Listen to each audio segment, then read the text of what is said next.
नमस्ते। मैं हूँ रेखा सिंह। हमारे YouTube चैनल पर आप सभी का बहुत बहुत स्वागत है। हम आप सबको भोलेनाथ की कजरी सुनाएंगे।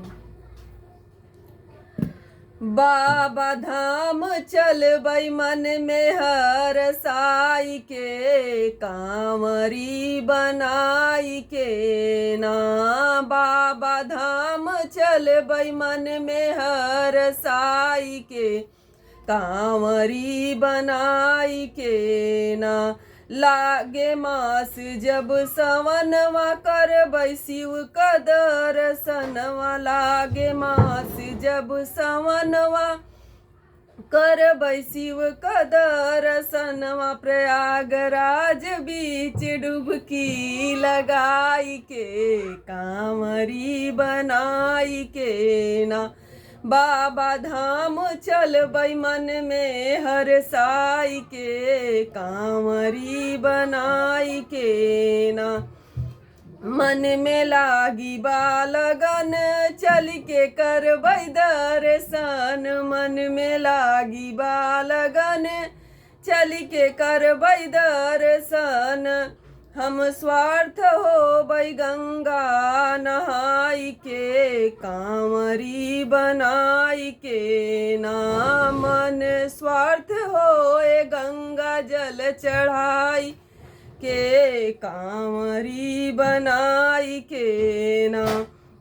भोले बाबा बड़े दानी हरि हैं हमरऊ गिरानी, भोले बाबा बड़े दानी हरि हैं हमरऊ गिरानी। पूजा पाठ करबै डाली फूल सजाई के, कांवरी बनाई के ना। बाबा धाम चलबै मन में हर साई के, कांवरी बनाई के ना।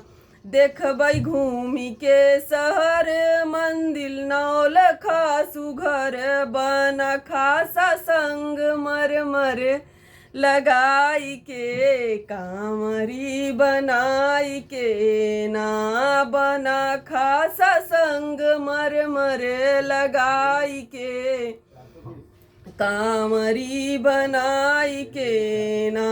राम सिया जी की झांकी क्या सुहानी छवि भांकी, मनवा मोही जाला दर्शन के पाई के, कांवरी बनाई के ना।